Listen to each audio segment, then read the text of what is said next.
הריני מקשר עצמי לכל הצדיקים האמיתים שבדורנו ולכל הצדיקים האמיתים שוכני עפר ופחת רבנו הקדוש. צדיק יסוד עולם נחלנו מכוח חוכמה רבנו רבי נחמן נפגע שמחה נח נחמן מאומן זכותו יגן עלינו מישראל אמן. ערב טוב à tous, L'At Hashem et Seta Dishmaya. On est à quelques jours après Rosh Hashanah, Baruch Hashem, et surtout à quelques jours de Yom Kippour. Et comme on a l'habitude, le dimanche soir, on va essayer de partager le or, la lumière de Rabbi Nachman de Breslev, en espérant, L'At Hashem et Seta Dishmaya, de pouvoir recevoir ce qu'on doit recevoir pour Yom Kippour comme préparation, pour pouvoir être capable de recevoir le or de Yom Kippour, la lumière de Yom Kippour. Vous savez que la Gemara nous dit qu'il y a 2 jours dans l'année qui sont des jours très très heureux pour Am Israël. Le premier jour c'est Yom Kippour, et le deuxième jour c'est Tou B'Av. Et la demande pourquoi Yom Kippour? Parce que Yom Kippour c'est le jour que Akadosh Baruch Hu accepte de pardonner le peuple d'Israël. Salarti Kidvarecha, a dit Hashem à Moshe,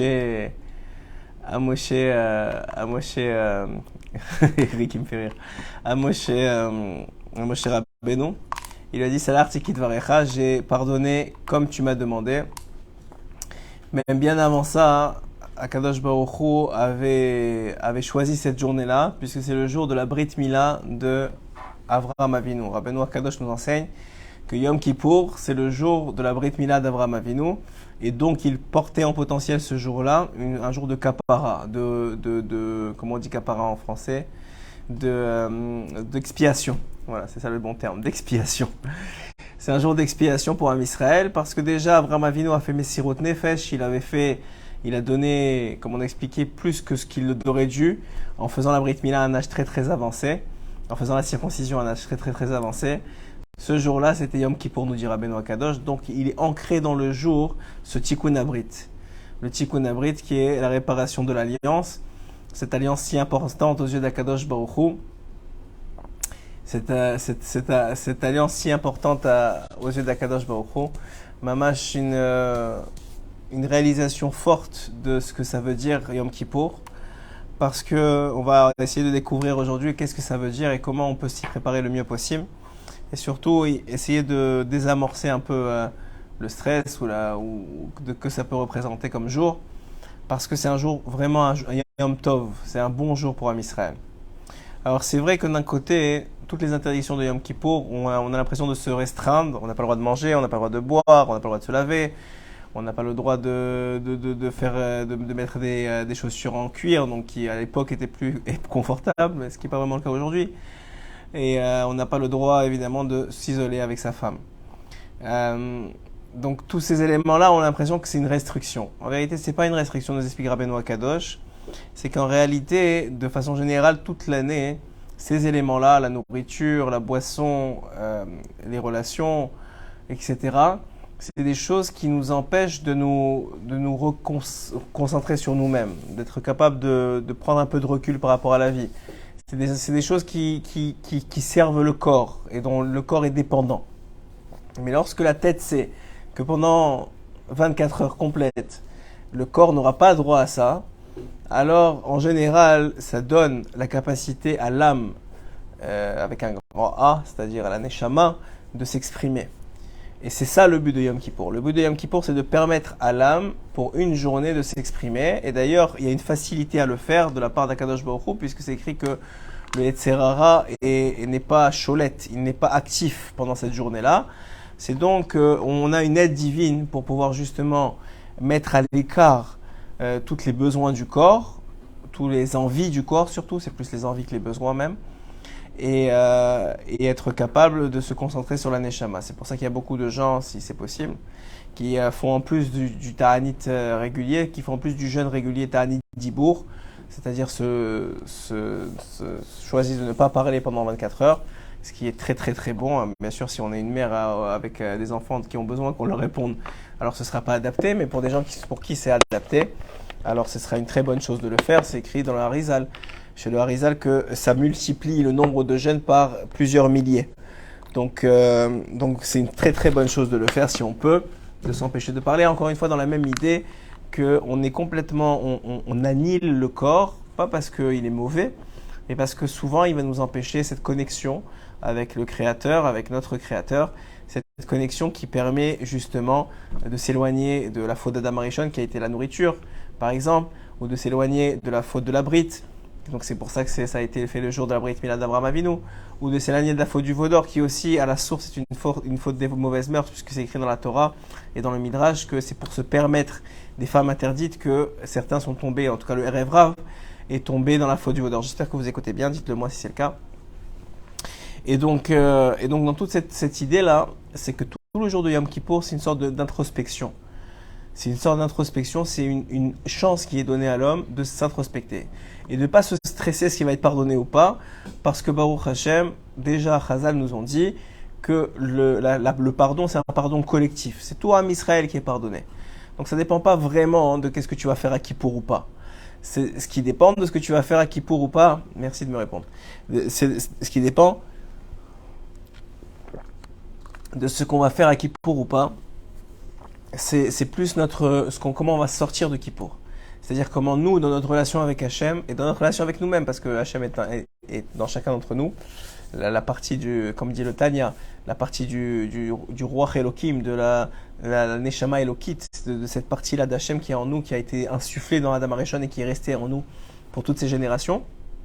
Donc cette partie-là, elle est présente et c'est comment on reconnecte avec cette partie-là. Et c'est une journée qui est propice pour cela. C'est une journée de prière. Normalement, quelqu'un qui a l'habitude normalement de respecter les 5 prières qui sont donc c'est la seule fois dans l'année où on prie 5 prières. Il y a certains qui ont voulu nous copier et qui ont fait 5 prières tous les jours, mais malheureusement ils n'ont rien compris. Parce que justement à cause de ce corps-là, les 5 prières ne peuvent pas être exaucées, ne peuvent pas être réelles s'il n'y a pas toute cette préparation que Yom Kippour, à laquelle Yom Kippour représente ou correspond. C'est finalement cette capacité-là à se déconnecter du corps qui permet ces 5 prières-là, avec évidemment l'apogée qui est la Neila. Et nous dit Rabbi Nathan, donc c'est ça qu'on va essayer d'étudier aujourd'hui, comment essayer de connecter avec ce jour-là. Nous dit Rabbi Nathan que justement cette journée-là, elle est empreinte donc du Tikkun Abrit d'Avraham Avinu et du Tikkun Abrit de chacun d'entre nous, parce qu'il n'y a pas une prière qui peut être propre sans avoir déjà fait tchouva sur toute la partie des mauvaises mœurs. Ça c'est une première chose. Et ensuite de ça, c'est une fête qui est en relation avec le Dibour, puisque Hachem a pardonné, et quand il dit qu'il a pardonné, il dit Salarti Kidvarecha, j'ai pardonné comme tu as demandé, Moshe. Et Kidvarecha, c'est pas comme tu as demandé, mais comme tes paroles. Et Rabbeinu nous apprend que effectivement, c'est en fonction des paroles que l'homme va pouvoir dire cette journée-là. C'est une journée qui est très très propice pour faire Yid Bodé Dout. On n'a pas beaucoup de temps, seulement le soir après Arvit, ou ceux qui finissent un peu plus tôt Shachrit, donc la prière du matin.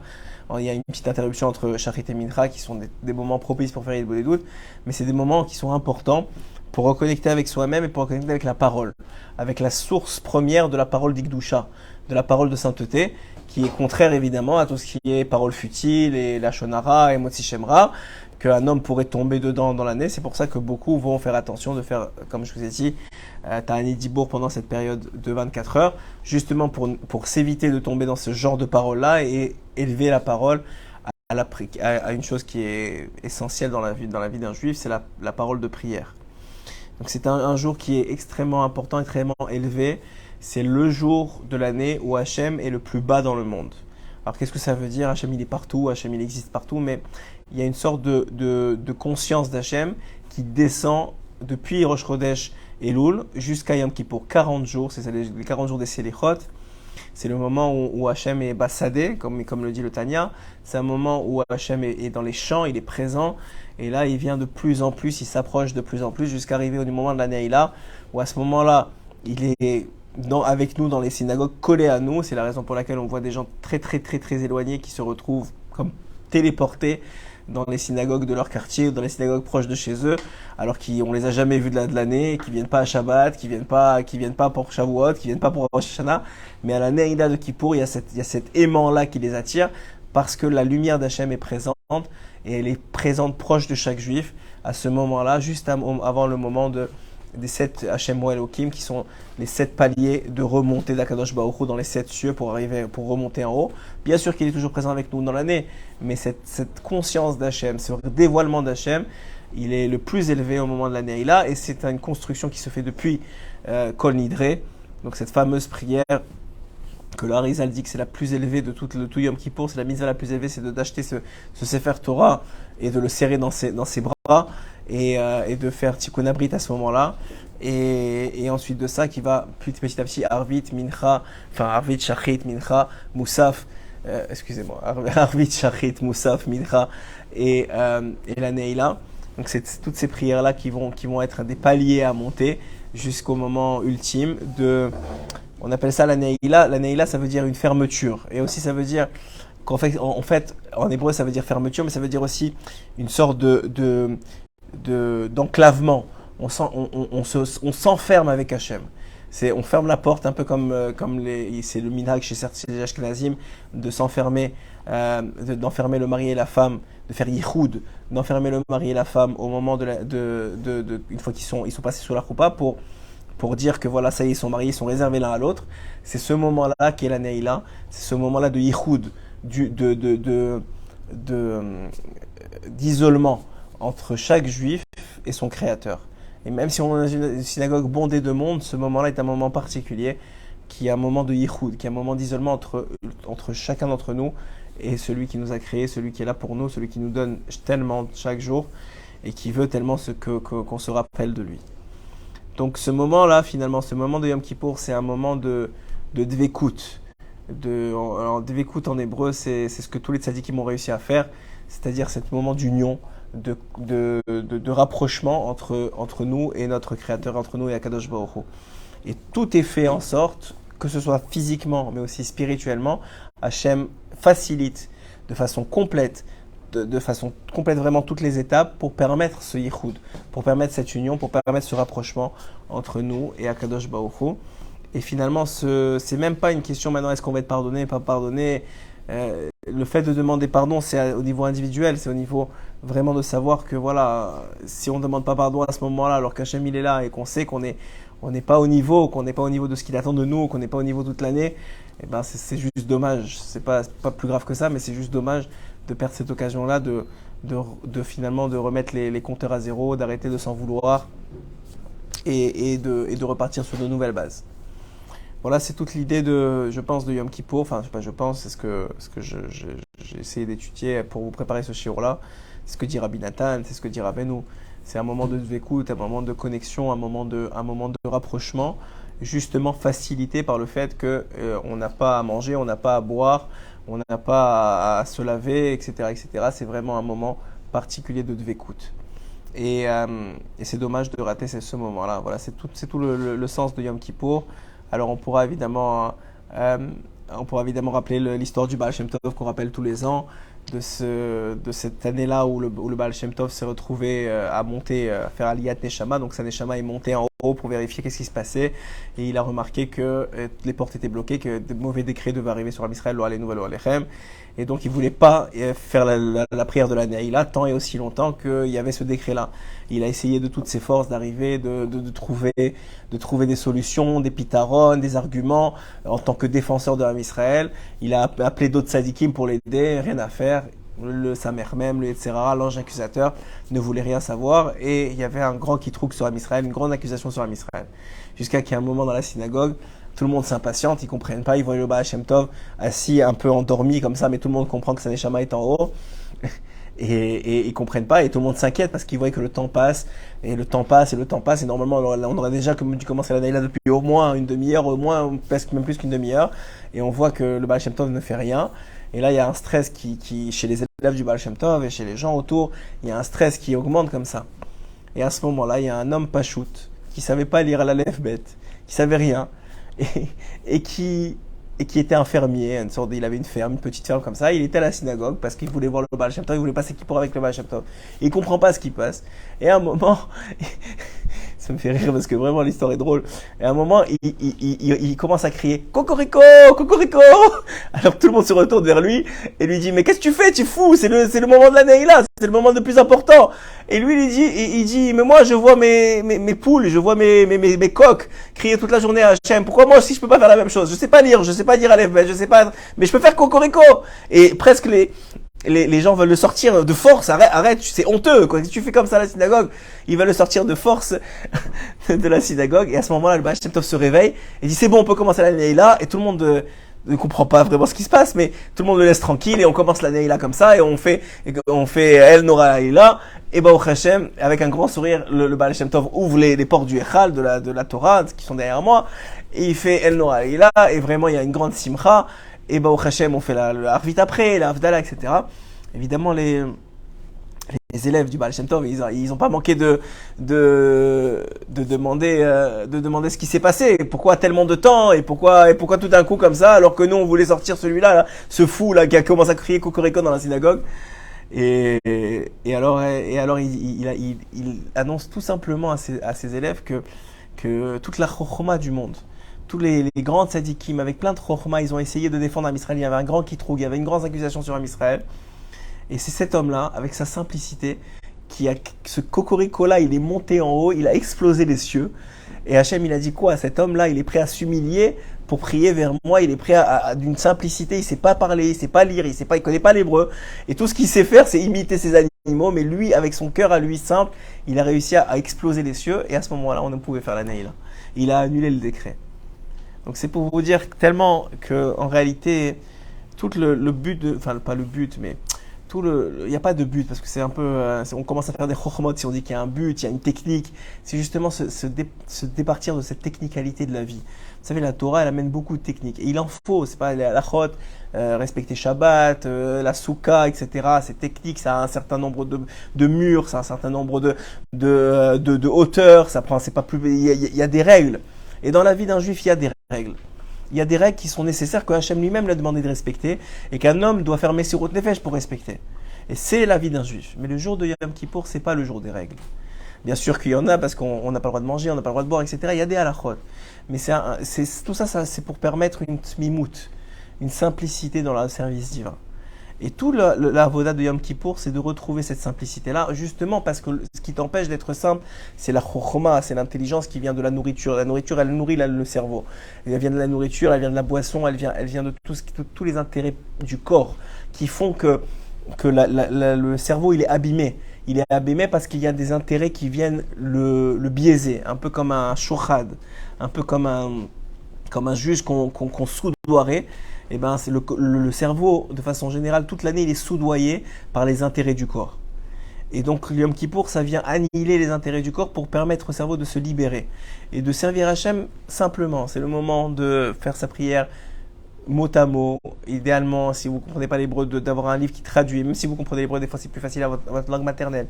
De prendre des choses mot à mot. Même si le Chazan et la synagogue, ils ont avancé beaucoup, c'est pas grave. Au mieux peu en comprenant bien et en étant sincère et en étant connecté que le contraire. Dit Rabbi Nathan, le jour de Yom Kippour, c'est le jour de faire descendre la chokhma dans le cœur.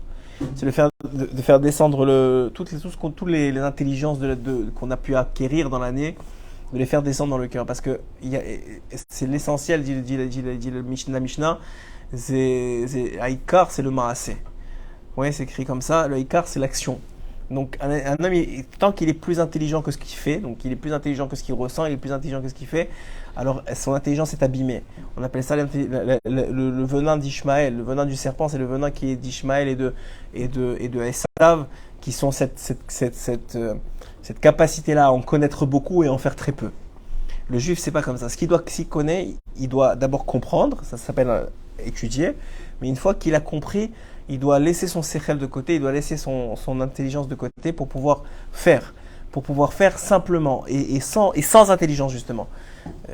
Excusez-moi, sans vous, c'est-à-dire tous ceux qui font des choses de façon parce qu'ils respectent la parole de Dieu ou parce qu'ils respectent la parole du tzaddik, ça doit aller au-delà de la logique. C'est-à-dire que même quand il n'y a pas de logique, on fait quand même. J'ai envie de dire, moi l'exemple qui me vient tout de suite à l'esprit, c'est ce dernier Rosh Hashanah à Oman. Je pense qu'il n'y avait pas de logique à être là-bas. Il y en a même bon, Hachem, tout s'est très bien passé. Hachem nous a sauvés sûrement de beaucoup de problèmes, et grâce à Dieu, pour pas qu'il y ait de Chilul Hachem. Et Mamash, ça a été un Rosh Hashanah extraordinaire, vraiment extraordinaire. On a senti qu'on était récompensé du Messirut Nefesh juste par le da'at qu'on a reçu là-bas et par la conscience d'Hachem qu'on a reçu là-bas et l'amour qu'on a ressenti. Mais c'était pas logique. Mais le tzaddik, il a dit viens, et Rabbi Nathan, il écrit mes fourrages dans l'écoute à la chod que même s'il y a une guerre, il faut venir. Alors, et on jette son sechel et on fait la chose que le tzaddik il a dit, qu'il a demandé. Alors, c'est pas tout le monde qui est capable, et c'est pas tout le monde qui est au niveau, et c'est pas tout le monde qui est convaincu non plus. Et c'est pas grave, on reproche rien à personne et on jette pas la pierre à qui que ce soit, bien au contraire. Mais c'est vrai dans la Torah de façon générale. Un homme, on peut lui dire, tu fais Shabbat, c'est Me'ahen Olam Haba. Et ben, la première fois qu'il va faire Shabbat, si c'est un fumeur, il va vouloir te tuer à la fin. Je dis toujours cet exemple-là. Il va vouloir te tuer à la fin de Shabbat parce que tout son Shabbat, ça a été un stress et une angoisse parce que son corps l'a pas laissé tranquille et il n'a pas encore dépassé cette dépendance-là et il en peut plus et il comprend pas que tu lui as dit que c'est Me'ahen Olam Haba, que c'est une partie du Olam Haba. Si c'est ce Olam Haba-là, il en veut pas. Alors, merci à vous. Alors, toute l'idée, elle est que toute l'idée, elle est justement qu'il y a une partie de construire son sechel, c'est vrai, mais seulement jusqu'au moment où on est capable de le faire. Si on en construit plus que ce qu'on est capable de faire, ça abîme. Donc, il faut être capable de recevoir de l'information et tout de suite être capable de le transmettre au cœur et du cœur de le transmettre à l'action. Ça, c'est le chemin normal. Et si on n'est pas capable, alors on s'arrête dans l'étude.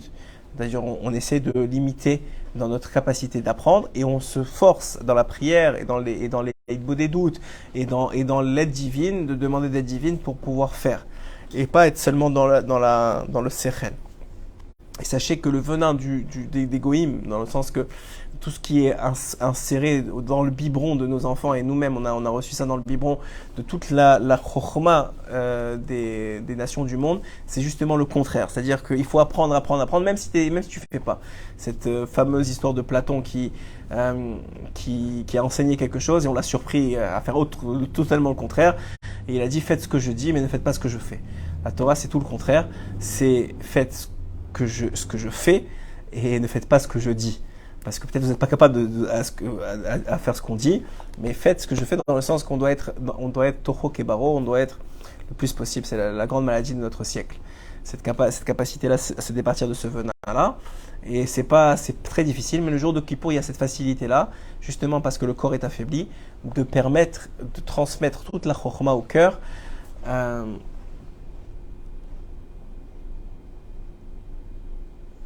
Alors normalement, c'est une très très bonne question. On demande est-ce que il est mieux de faire la tfila, donc la prière avec cœur et naïveté dans notre émouna, ou avec kavana. Alors la réalité c'est que je pense que les deux sont interreliés parce que une prière avec cœur, elle doit être faite avec kavana. C'est-à-dire vous devez penser, la kavana ça veut dire l'intention. Vous devez avoir une certaine intention de comprendre, mais vraiment une intention basique. Si vous parlez des kavanotes, des harizas, etc., bien sûr que non, c'est pas le jour de Yom Kippour qu'on fait ça, pas du tout. C'est pas une journée de chokhma, au contraire, c'est une journée du cœur. Donc c'est une journée de dvekout. Une dvekout, ça passe par le cœur. La dvekout, c'est cette union que le Baal Shem Tov avait, que Rabbi Nachman avait, que toute la chassidoute avait ramené, c'est cette capacité à connecter. Donc effectivement, le jour de Yom Kippour, c'est justement une fila du cœur, une fila de naïveté. Je vous rappelle une autre histoire du Baal Shem Tov que je me rappelle tous les ans. C'est cette histoire que à la fin d'un des Yom Kippour du Baal Shem Tov, le Baal Shem Tov il monte en haut et il s'endort après la Haftalah, etc. Il s'endort et là sa neshama elle monte et il fait un chalom, il fait un rêve, un vrai rêve. Et là on lui annonce qu'il y a quelqu'un dans le monde qui a fait un meilleur Kippour que lui. Alors lui il est pas jaloux mais il veut comprendre comment il a fait. Donc qu'est-ce qu'il fait? Il demande son nom, on veut pas lui dire au début. Et il insiste et on lui dévoile le nom de celui qui a fait ce Yom Kippour là, qui d'ailleurs habite pas très loin de là où il habite, pas très loin de Médibouz. Donc tout de suite, il se réveille dans la nuit, il demande à son cocher de préparer les chevaux, et le matin même, il se retrouve dans la ville où, effectivement, il y a cet homme-là. Il demande à parler à cet homme-là, et cet homme-là, on lui montre une petite maison comme ça, qui paye pas de mine, et vraiment qui paye pas de mine. Alors il va le voir, il tape à la porte, et le Baal Shem Tov était déjà connu à cette époque-là. Donc là, l'homme, il ouvre la porte, il voit le Baal Shem Tov arriver, il comprend pas, il dit qu'est-ce qui se passe, est-ce que j'ai fait quelque chose de mal, pourquoi vous venez me voir? Il dit non, au contraire, je veux te dire que du ciel on m'a annoncé que tu as fait un merveilleux Yom Kippour. Il lui dit vraiment, il dit mais je comprends pas, il dit mais qu'est-ce que tu as fait à Yom Kippour? Moi je veux savoir juste qu'est-ce que tu as fait, je viens te bénir, que tu as une belle année, que maman tu as fait beaucoup de bonnes choses pour Am Israël, mais qu'est-ce que tu as fait à Yom Kippour? Alors il lui dit écoutez, la vérité c'est que j'étais très en retard. Donc j'ai pas pu partir à la synagogue avec tout le monde et je suis loin de la synagogue. Ici on est dans un petit village, on est censé prier, il faut traverser le champ et prier à une demi-heure. Et maman, je me suis retrouvé à être perdu dans le champ. Et à un moment, je me suis retrouvé tellement perdu que j'ai dit à Hachem, ça fait des heures que je tourne et je vais pas arriver pour la tefila de toute façon. Donc je me suis assis sous un arbre. J'ai dit à Hachem, écoute, moi je sais pas faire la tefila. Mais ce que j'ai appris au Cheder, ce que j'ai appris, c'est l'Aleph Bet. Alors ce qu'on va faire toi et moi, on va faire un deal. Moi je vais dire l'Aleph Bet, je vais répéter l'Aleph Bet non-stop. Et toi tu vas prendre ces lettres-là et tu vas en faire ce que tu veux. Et c'est ce que j'ai fait. J'ai dit Aleph, Bet, Gimel, Dalet, He, Vav, Zayin, Chet, Tet. Pendant toute la prière, j'ai fait ça. Et j'ai dit à Hachem, toi tu prends, jusqu'à que bientôt c'est le moment de l'année. Et là, il y a quelqu'un qui est passé par là, qui m'a dit, mais qu'est-ce que tu fais là? Et je lui ai dit, bah écoute, je me suis perdu. Il a dit, mais viens avec moi à la synagogue. Il m'a amené avec moi, je suis arrivé juste pour l'année là. J'ai pas fait la prière en vérité. J'ai juste dit Aleph, Bet. Il a dit, ah maintenant je comprends pourquoi c'est toi qui as fait le meilleur kippo. Parce que Mamash, il a tout mis à Hachem. Vous savez, s'il y a un cadeau qu'on a reçu à Oman cette année, c'est cette compréhension-là que Mamash, je vous dis ça sans floriture, je ne sais pas comment on dit, floriture, ouais, je ne sais pas s'il y a beaucoup de monde qui sont capables de recevoir cette idée-là. Mais Rabbi Nathan, il écrit il arrivera une génération, écoutez bien, il arrivera une génération qui ne sera plus capable de payer. Ça veut dire quoi qui sera plus capable de payer? Ça veut dire que même respirer, ils mériteront plus. Même manger, ils mériteront plus. Encore plus, faire des mitzvot, ils mériteront pas. Ils n'auront pas dans leur compte en banque spirituelle suffisamment pour payer. Ils n'auront pas. Alors, dit Rabbi Nathan, comment on va faire? Hachem, comment il va faire? Est-ce qu'il va détruire la génération? Chazve Shalom. Fioriture, merci. Il dit Chazve Shalom. Non, pas du tout. Qu'est-ce qu'il va faire? Il va continuer à donner, il va donner encore plus. Plus de bracha, plus de confort, plus de tout. Dit Rabbi Nathan, mais comment c'est possible? Ils ne méritent pas. C'est des générations qui mériteront. Ils ne seront même pas capables de payer la respiration qu'ils respirent la journée. Comment ils vont faire pour avoir plus? Alors dit Rabbi Nathan, parce qu'il y a un endroit dans le ciel qui s'appelle Otsar Matanat Rinam. Otsar Matanat Rinam, ça veut dire littéralement un palais de cadeaux gratuits. Il dira cette génération-là, et je pense que c'est la nôtre, parce que ce qu'on a ressenti nous, c'est que cette génération-là, elle vivra sur les cadeaux gratuits d'Hachem. Et en vérité, ce sera la plus grande gloire rendue à Hachem.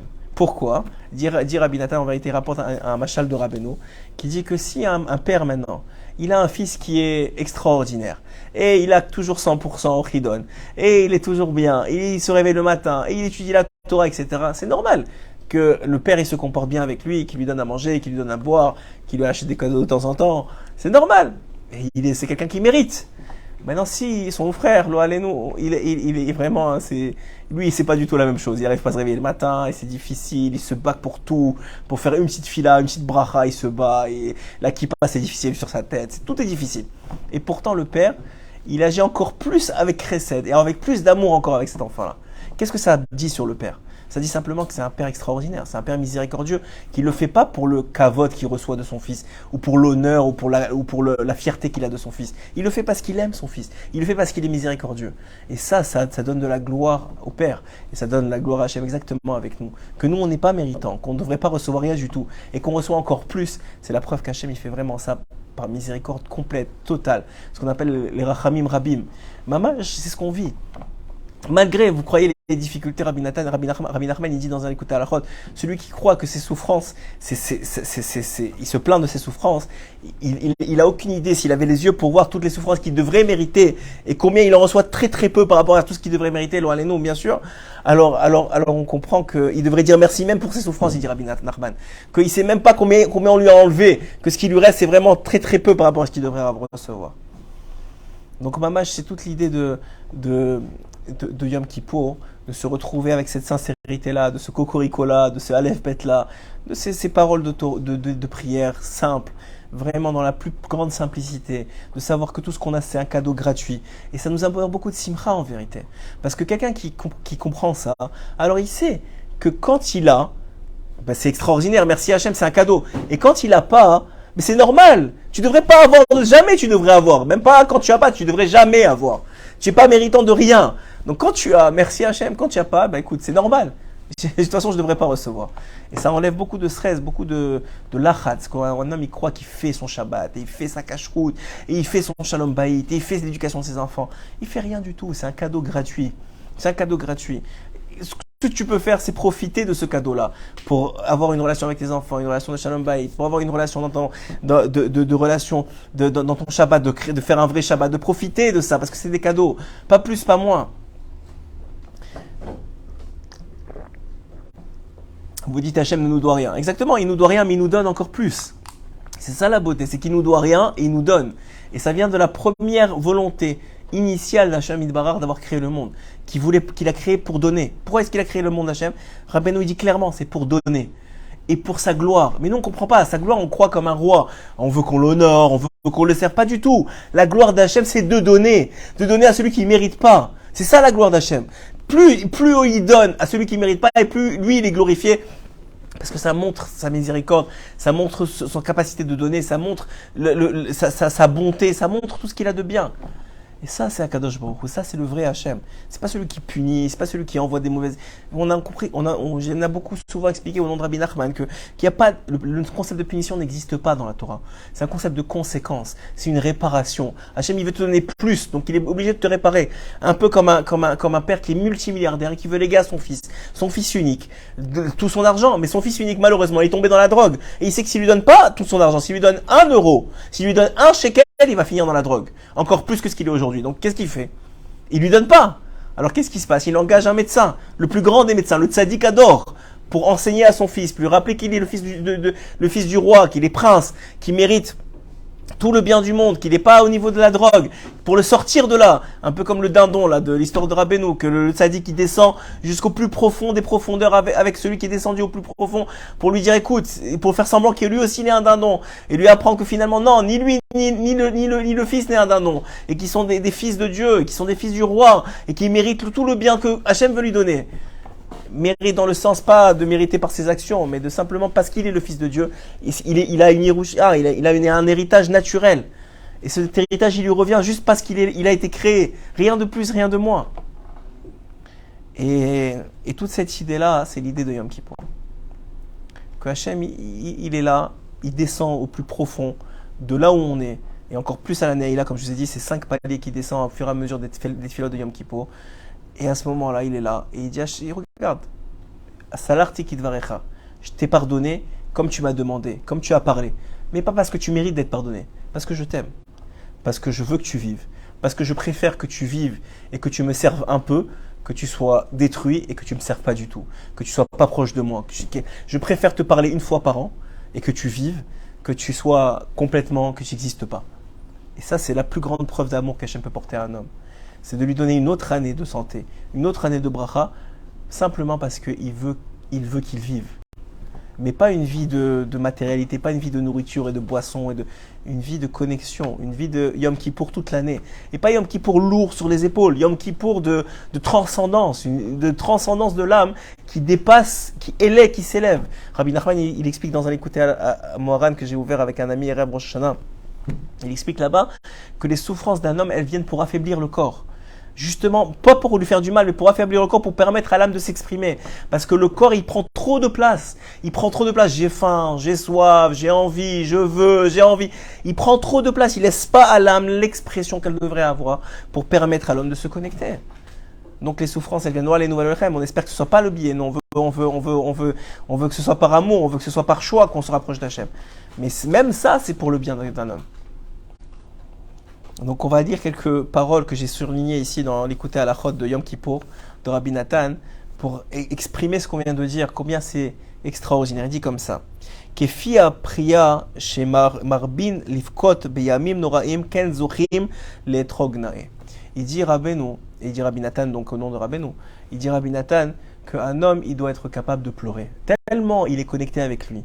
Tellement il est détaché de on le regarde pas, il y a des gens autour, il n'y a pas des gens autour. Il est tellement connecté à cette fille-là, il est tellement sincère qu'il devrait arriver à des larmes. Pourquoi? Pas des larmes de tristesse, des larmes de cœur brisé, de dire je suis pas au niveau de tout le bien que tu me fais. Je mérite pas tout le bien que tu me fais et encore tu me donnes. Ça doit amener des larmes à l'homme. Et ces larmes-là, il purifie l'esprit, dit Rabbi Nathan. On va le voir dans les mots, il purifie l'esprit de toute la Zohamat HaNachash, de tout le venin du serpent, ce venin qui est porté aujourd'hui par les nations pas toutes les, je parle de nations dans sa globalité, pas de façon individuelle, mais par l'idéologie des nations, de cette capacité de toujours vouloir plus, de toujours être jugé sur le résultat, de toujours être de faire ce que je dis et pas ce que je fais. Toute cette idée-là, c'est Zohamat Anachash. C'est ce qui est dans notre esprit et qui empêche notre esprit de penser clairement et d'être connecté avec le cœur. Et bien c'est ce moment-là de Yom Kippour, c'est au moment de ces Bechi. En vérité, ça devrait commencer déjà à partir de Rosh Chodesh Elul. Donc pendant 40 jours, on devrait être porté à pleurer sur cette incapacité qu'on a de nous connecter le reste du temps. Qui est à pleurer jusqu'à aujourd'hui, ça je sais pas, peut-être au moment du shofar, à Rosh Hashanah, on a reçu un élan comme ça. Mais même ça, on est habité par ce Yetzera qui nous dit ouais, mais peut-être parce que tu pleures parce qu'on te regarde, ou tu pleures pas vraiment, ou tu es pas sincère. Mais justement, il faut laisser tout ça et essayer de se connecter à la pnimiout des choses, à l'intériorité des choses. Et il dit Rabbi Nathan, Ulva Erktsad qui a écart, et pour faire un peu le biro. Et d'ailleurs, c'est ça qui va nous permettre, c'est pour ça que chez les Breslev, de façon générale, ceux qui suivent Rabbeinu, ils n'achètent pas leur étrog avant que Yom Kippour soit passé, parce que c'est les pleurs de Yom Kippour qui vont permettre que ce étrog, qui représente le cœur de l'homme, soit pur. C'est justement ces pleurs-là qui purifient l'esprit et qui permettent cette connexion avec le cœur. Et donc c'est ça qui va déterminer quel étrog on va avoir cette année. Donc il faut arriver à pas à pleurer pour se forcer ou à faire semblant, ça sert à rien. On n'est pas là pour bluffer personne, celui qui n'arrive pas, il n'arrive pas. Mais il faut arriver à être tellement concentré, tellement connecté avec nous-mêmes et avec la tfila, avec les prières, avec tout ce que la prière a comme sens, que ça doit nous venir naturellement. Ça, c'est l'idéal que Rabbi Nathan apporte. Et celui qui arrive à ça naturellement, sincèrement, alors il aura un étrog naé. Même s'il l'achète pas bien, il va s'embellir avec la fête de Sukkot. Parce que c'est son cœur qui est pur. Combien c'est difficile d'avoir un cœur pur dans la génération. C'est tellement difficile. Les gens ils portent des douleurs en eux. C'est difficile pour eux. Que ces paroles de Torah, j'ai oublié d'annoncer que ces paroles de Torah soient pour la Refoua Shelema de Esther, de Martine Esther Bat Nenich Nina, Bezrat Hashem, Refoua Shelema, Refoua Tefesh Watakouf, et Bezrat Hashem, j'ai un autre Refoua Shelema que j'ai pas noté, que je mettrai Bezrat Hashem en plus. Et donc, et les affaires d'Alim, que toutes les Neshamot d'Israël s'élèvent vers le Kissa Kavod. Donc on continue et on dit comme ça. Voilà, Rabbi Nathan nous explique. Uva Erktsad qui est Kara Kavana. L'essentiel, voilà, on parlait de Kavana, la question elle disait c'est quoi l'essentiel de l'intention qu'un homme il doit avoir. Hu le'amshir el ha'etrog shehu bechinat malchut amochin de b'shebagouf. Il faut simplement être capable de connecter son esprit à son cœur. C'est ça la Kavana qu'on doit avoir. Et pour ça, il faut comprendre ce qu'on dit. Il faut être capable de ressentir ce qu'on dit. Et simplement, voilà, le dibour, il passe à l'esprit. L'esprit comprend ce qu'on a dit. Et ça doit être retransmis au cœur. C'est ça la Kavana, nous dit Rabbi Nathan. Il doit jeter pour l'élévation de l'âme de Yaakov ben Yosef ben Hashem. Alors, il dit ici, il faut être capable de jeter son cerveau. Pendant Yom Kippour, il faut jeter littéralement son cerveau. Pas son cerveau dans le sens de la compréhension, il faut comprendre ce qu'on dit, mais de toutes les intelligences, les technicalités, etc. Tout ça, ça doit être de mis de côté. Mais là, et servir Dieu avec simplicité. C'est ça Kippour, c'est la simplicité. De retrouver la simplicité qu'a un fils pour son père, d'une relation simple, saine, et aussi pour la fois chez les Malefam Daïm de Sylvie Batrose. Et on continue. Donc de retrouver cette simplicité-là. Je m'excuse parce que ça tourne à chaque fois. Je veux pas. Des fois je les vois pas les commentaires. Donc Veze Bechinat Rosh Hashanah Yom Kippour chez Az Israël Hem Bifrinat Nahar Boché. C'est ça l'aspect de Rosh Hashanah, des 10 jours de Yom Teshuvah et de Kippour, que à ce moment-là, Am Israël, il est dans l'aspect d'un jeune qui pleure, d'un enfant qui pleure. À Israël, on est un enfant qui pleure la déconnexion, qui pleure le manque du père, qui pleure. Vous savez, que je vous ai dit, dans notre génération, on voit de plus en plus de violence, de plus en plus d'insultes, de plus en plus de dénonciations, de plus en plus de regards négatifs. Vous savez, le plus grand cadeau qu'on reçoit à Rosh Hashanah, c'est ce regard positif du tzaddik qui est posé sur nous. Celui qui vient au Man, c'est ça son plus grand cadeau, c'est qu'on se sent bien parce qu'on est regardé positivement. Et malheureusement, toute l'année, et même tous les gens Je vous dis franchement, je suis revenu avec le sourire. Et tout le monde était un sourire à Rosh Hashanah, Oman. On est revenu avec le sourire. Je suis allé faire des courses dans le magasin. Je souriais. J'avais l'impression d'être un fou. Personne ne souriait. Personne. Alors c'est pas un kit-trouk, c'est les gens, ils font pourtant ils préparent la fête, c'est pas comme si, mais c'est lourd, le service divin est lourd sur les épaules des gens parce qu'il y a déjà tellement, il y a la parnassa, il y a les difficultés, il y a l'éducation des enfants, il y a le shalom bayit, mais parce que tout ça normalement c'est pas nous, c'est Dieu de toute façon qui s'en occupe. Pourquoi tu le mets sur les épaules? Remets tout ça sur Dieu, réveille-toi Khatsot, parle-lui, remets-lui tous tes problèmes et occupe-toi de vivre ta vie joyeusement, c'est tout ce qu'on te demande. Mais non, il faut s'occuper, non, il faut que ta soit comme ça, il faut que les enfants ils soient comme ça, il faut que le Shamboïd soit comme ça, et tu te mets des stress et des angoisses et des objectifs qui t'a demandé? Qui t'a demandé? Hachem il s'occupe de tout, laisse-le faire et toi sois joyeux. Gère les situations joyeusement. Ce qui t'envoie, merci Hachem. Ce qui j'y arrive pas, tant mieux. C'est toi qui décides comme ça. D'arriver à cette situation-là de mamage de service divin simple, dans une synagogue qui dit mamage pshitout. Pshitout, ça veut dire la simplicité. Vous savez ce conte, ce fameux conte de Rabbi Nachman, du Chacham et du Tam. Et finalement, Rabbi il nous dit voilà, vous avez une occasion d'être Tam, c'est le jour de Kippour. Normalement, toute l'année, vous avez plein de choses à faire, la parnassa, le travail, les enfants à amener à l'école, tout ça, il y a toujours des choses à faire. Mais là, vous êtes juste toi, Hachem, tu jeûnes, tu n'as pas à manger, tu n'as pas à boire, tu n'as pas à te réveiller, tu n'as pas à te laver, tu as juste à venir à la synagogue, t'asseoir. Fais Hit Bodedou toute la journée si tu n'arrives pas à lire. Si tu n'arrives pas à suivre le Sidour, ne suis même pas le Sidour. Regarde, tu sais quoi, assis-toi et regarde le Sefer Torah toute la journée. Personne ne te demande rien. Ce que tu es capable de faire, ce que tu ressens être heureux de faire, fais-le le jour de Yom Kippour. Si tu es capable encore plus de faire, de prier avec les mots de Chazal et mamage d'être dans cette situation-là, bah, au Hachem, tant mieux. Sinon, il n'y a pas de problème, c'est pas grave, c'est pas plus grave que ça. On continue. Alors on dit ici, ce que dit Rabbi Nathan, qui a l'aider à da'at, parce que normalement, à cause des pensées, des intelligences chez l'Adam, Yachol Lipol, un homme il peut tomber à cause de son intelligence. Pourquoi? Parce que la Torah, en vérité, on ne la fait pas parce que c'est logique. On l'a fait parce qu'Hachem nous a demandé de la faire. C'est tout. C'est pour ça qu'on fait la Torah. Et s'il nous avait demandé autre chose, on aurait fait autre chose. Il a demandé à Abraham Avinu de sacrifier son fils. Alors qu'Abraham Avinu s'était battu toute sa vie contre ceux qui sacrifiaient leur fils pour une idole. Oui, il s'était battu toute sa vie. Et là, à ce moment, Hachem, il le teste et il lui dit maintenant c'est toi à sacrifier ton fils. Alors qu'il s'est battu toute sa vie, c'est contre toute logique. Et il le fait. Il le fait pas parce que c'est logique, c'est pas logique, parce qu'Hachem lui a demandé de le faire. Et c'est cette capacité-là dans l'action que le juif a de se sacrifier pour Hachem, pour son créateur, parce qu'il lui a demandé de faire les choses sans chokhmot, sans intelligence, parce que la chokhma, elle peut, comme dans l'histoire du Tam et du Chacham, le Chacham à la fin, il va se perdre, il va devenir apikoros, il va renier Hachem et tout ce que Hachem représente. Pourquoi? Parce qu'il a trop réfléchi, que c'est pas logique. Mais il n'y a pas, qui t'a dit que ça doit être logique? Notre logique n'est pas celle de Dieu. Dieu, il a sa logique, et sa logique, elle est parfaite, sa logique, elle est extraordinaire, sa logique, elle est ce qu'elle doit être, et c'est tout. Ni plus ni moins. À cause de sa réflexion, voilà. Les chokhmat, c'est sa réflexion.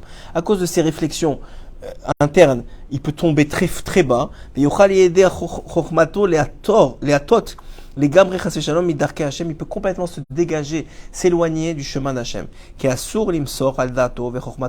qu'il est interdit à un homme de se fier seulement à ses réflexions personnelles. On n'est pas des philosophes. On est des gens qui ont reçu un cadeau qui s'appelle la Chokhmat Hashem, l'intelligence divine. L'intelligence divine, c'est la Torah.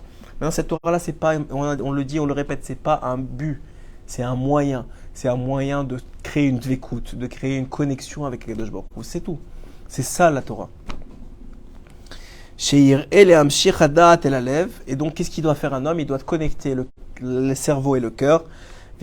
Comme c'est écrit dans la Torah, et tu connaîtras aujourd'hui, donc Hachem, et tu le rapporteras à ton cœur. Il doit faire une idbonenout se regarder. Ima Savolim Yafé, si s'il a des belles actions. Kefi Chochmato, Ve'im Libo Shalem Im Hashem. Et si son cœur, il va vraiment avec Kadosh Baruch Hu, il est en symbiose avec Hashem. V'itbatlu Kol Ta'avot Ve'chemdat Aguf. Et à ce moment-là, s'il arrive à ça, alors ça va s'annuler tous les désirs de son corps. Kol Ma Shelev Adam Chomet Kulam Itbatlu Negdo Itbarach. Et tous les désirs, les mauvais désirs du cœur vont s'annuler parce que maintenant, l'intelligence, la conscience d'Hachem va se transmettre au cœur et va nettoyer le cœur de tous les désirs qui ne sont pas ceux d'Akadosh Baruch Hu. Mais le shum ta'ava vechemda klal rak l'Hashem yitbarach, il n'aura qu'une envie, c'est celle de se rapprocher d'Hachem. Ki kach yafelo kefi adat shezachar arshav leakir bigdulato yitbarach vishtadel arshav la'avod et Hashem b'mitzvot ma'asiyot va'avodot dikdusha be'ofen shiyu ma'asav merubim mechochmato. L'essentiel, c'est que tes actions soient plus grandes que ta chokhma. Elles dépassent ton intelligence, elles dépassent ta compréhension. Tu fais pas parce que tu as compris, tu fais par émouna simple et pshitout complète. Et à ce moment-là, c'est ça le secret de la simcha dans le conte du Tam et du Chacham. Kilo hamidrash waikar, voilà, c'est ce que je disais tout à l'heure dans la Torah qui dit, c'est pas ce que je vous dis maintenant qui est l'essentiel. Et là, c'est l'action. L'action de transmettre, l'action de faire, l'action de donner, l'action de se lever le matin, de faire la tefila, de pouvoir enseigner la Torah. C'est ça, c'est l'action de recevoir. C'est l'action qui est l'essentiel. C'est pas ce qu'on a compris de ce qu'on est en train de faire maintenant. Même si vous n'avez rien compris, vous avez fait une action de mekadesh, de sanctifier 1 heure pour la Torah. Vous avez écouté un shiur de Torah, alors vous aurez pu faire plein d'autres choses. C'est juste ça, ça suffit pour mamash, ça suffit. Ça suffit, même si vous n'avez rien compris. Le Rabbeinu, il dit ça suffit. Et encore plus si vous avez compris. Kilo hamidrash waikar el hamaaseh shetzrichim lashlir et kol hachochmot ve'la'avod Hashem yitbarach bipshitut gamur. C'est comme ça qu'on doit réussir. Je m'excuse. Est-ce que chez moi, est-ce que vous êtes toujours dans le bon sens? Parce que chez moi ça a tourné, je ne sais pas pourquoi. Alors on continue. Veikar chochmato hu leashlir hachochmot. Et l'essentiel de l'intelligence, c'est justement de se départir de cette intelligence extra. Et plus encore, il va dire, que Rosh Hashanah Yom Kippour, donc pendant toute cette période-là, tout Am Israël, ils se remettent en question, ils font un retour vers eux-mêmes, c'est ça la tchouva, c'est un retour vers soi-même. On ne vous demande pas d'être Baba Saleh ou d'être la rabbinite Kanievski, on vous demande d'être qui vous êtes, le meilleur de qui vous êtes. C'est-à-dire celui qui voit bien, qui est positif, qui aime les autres, qui donne, qui étudie la Torah, qui aime Hachem. Voilà, c'est tout, pas plus, pas moins. Quelqu'un qui fait les choses par simcha, qui est heureux de faire ce qu'il fait. Et on tombe tous, hein, on est tous des gens qui critiquent, on est tous des gens qui finalement ne sont pas toujours parfaits. Mais Baruch Hashem, on essaie de faire le maximum. Et alors ici, et c'est grâce à ça, c'est grâce à la tchouva, une vraie tchouva, ça doit amener aux pleurs. Pas des pleurs de tristesse, des pleurs de savoir que waouh, je reçois tellement et je ne suis pas méritant. Parce que chacun il regarde que ses actions ne sont pas parfaites. Par rapport à ce qu'il sait, il ne fait pas du tout ce qu'il sait. Hashem yitbarach melo kol haaretz kevodo, qu'Hashem il remplit toute la terre. Ve'afalpite adata mirtzono yitbarach umikol sheken mi shepagam chas v'shalom. Et malgré tout qu'il remplit toute la terre, on n'agit pas comme s'il était avec nous. Qui ferait des fautes s'il savait que Baba Saleh était à côté de lui ou que Rabbi Nachman serait à côté de lui? Il est à côté de lui là, il est assis à côté de toi. Tu vas te comporter, tu vas crier sur tes enfants, ou tu vas t'énerver avec ta femme, ou tu vas critiquer, non, il dit, Rabbi Nachman à côté de moi, jamais de la vie. Je vais sourire et tout va bien, il n'y a pas de problème, et maman, vous pouvez me passer dessus, il n'y a aucun souci, et je tends l'autre joue, parce qu'il y a Rabbi Nachman à côté de moi. Mais il y a Hachem à côté de toi, toute la journée, il y a Hachem à côté de toi. Qu'est-ce que tu veux? Il y a Hachem à côté de toi, il y a Hachem à côté de toi. Alors, ça c'est notre faute, c'est de ne pas avoir cette conscience permanente. Alors il dit Rabbi Nathan, quelqu'un qui prend conscience de ça, il a les larmes qui lui montent. Et le tikkun, le fait de se juger, parce qu'on s'est jugé déjà avant, on a dit, avant Rosh Hashanah on s'est jugé, c'est justement pour se séparer de tout cette chokhma là, cette réflexion d'égoïme. Bechina Zuhamat Anachash, qui est l'aspect du venin, Bechinat Bgam Ha'etz Hadat, qui en vérité là, ce qui est rentré en nous au moment où Adam Rishon a mangé de ce fameux fruit. C'est ça qui est rentré, cette mauvaise chose qui est rentrée en nous, cette réflexion qui empêche le cœur de se ressentir et de faire ce que la Torah, et pas seulement la Torah, ce que Hachem veut de lui. והם חכמים בעיניהם ומחמת זה סרו מאחרי השם יתברך, אבל אנחנו עם קדוש מוזהרים להשליך את חוכמתנו ולבטל דעתנו נגדו. Eux, ils essayent d'avoir des philosophies et d'essayer de comprendre comment l'homme il a été créé, etc. Nous, on n'a pas besoin de ça. Nous, on a besoin de mettre notre cerveau de côté et d'être C'est ça le vrai travail de l'homme aujourd'hui, c'est le bitoul. D'être batel, d'être annulé devant la pensée divine, d'être annulé devant la volonté divine. Plus un homme, et on n'est pas parfait, chacun à son niveau, mais plus un homme il s'approche de ça, plus il fait son tikkun dans ce monde. C'est ça le tikkun de l'homme dans ce monde. C'est pas Shabbat, c'est pas la Torah, c'est pas les mitzvot. Ça c'est du plus. Ça c'est des cadeaux qu'Hachem te donne pour justement être capable de faire ce bitoul là, faire ce tikkun là. Mais le tikkun d'un homme c'est le bitoul. C'est être battel devant la volonté divine, c'est être battel devant ce que Hachem veut de toi, c'est être battel devant tout ça, devant qu'on t'humilie et qu'on t'insulte et toi tu es battel devant ça. אבל כשנזהרים שבכל פעם שזוכים לאיזה חוכמה והכרה בו יתברך להשתדל לעשות עובדות ומעשים טובים ביותר ומשליכים כל החוכמות ועושים עובדות בפשיטות גמור, בזה מכניעים טיפת עשיו. Mais c'est à ce moment-là, quand on arrive à faire cette réflexion-là et à remonter les larmes, c'est là qu'on purifie notre cerveau. Et il va dire Rabbi Nathan, comme Léa, elle a réussi à se départir de Esav. Esav devait être le mari de Léa. Mais Léa, elle avait les yeux rouges de pleurs. Et ces pleurs-là, que normalement, Rabbi Nathan nous explique qu'on devrait avoir à Yom Kippour, c'est ces pleurs-là qui l'ont sauvé de Esav. Ce qui l'ont sauvé de cette chokhma-là. Et c'est ces pleurs-là à nous qui sont capables de nous sauver, qui pourraient être capables de nous sauver le jour de Yom Kippour. Donc voilà toute l'idée que ici Rabbi Nathan il rapporte. Il rentre dans beaucoup de détails, des secrets des secrets de la Torah, sur c'est quoi la différence entre Léa et Rachel, etc. Mais on ne va pas rentrer dans tout ça parce que c'est encore beaucoup de chokhmot. Je ne sais même pas si on est au niveau de toutes ces chokhmot-là. Par contre, on est au niveau, chacun d'entre nous, de ce qu'on est au niveau de. Et chacun, il doit se retrouver avec soi-même le jour de Kippour. Essayez de se connecter. Alors bien sûr que si vous avez des enfants à vous occuper, vous êtes une mère au foyer pour le jour de Yom Kippour, sachez que vous êtes récompensé pour ça parce que votre mari il est capable de prier et de se connecter et cette connexion-là elle vous revient et vous allez en profiter même si vous n'avez pas eu l'occasion de faire cette connexion-là. Vadaï que vous allez en profiter même si vous ne vous rendez pas compte et même si votre mari n'est pas assez intelligent pour vous le faire savoir et vous le faire et vous apprécier à votre juste valeur.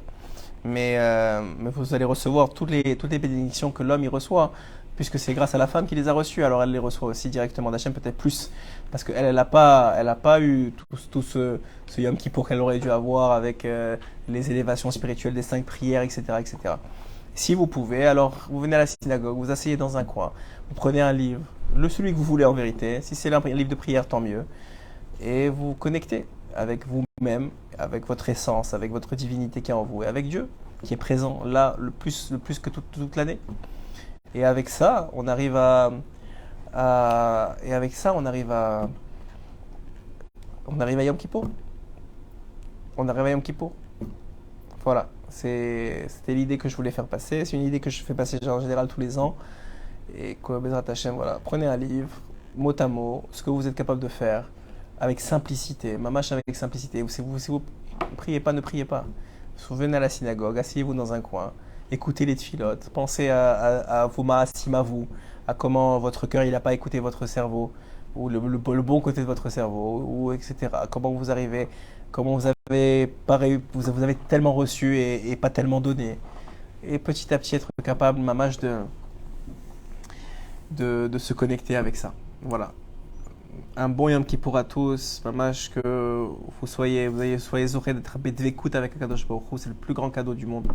Bedvekout avec Hachem, collé avec Akadosh Baruch Hu, que vous sentiez, mamash, que ce Yom Kippour, mais toute l'année, s'arrête cette dvekout là, cette connexion là, vous la transportiez avec vous toute l'année, tous les jours de l'année. Amen, Kenny Ratson. Okay.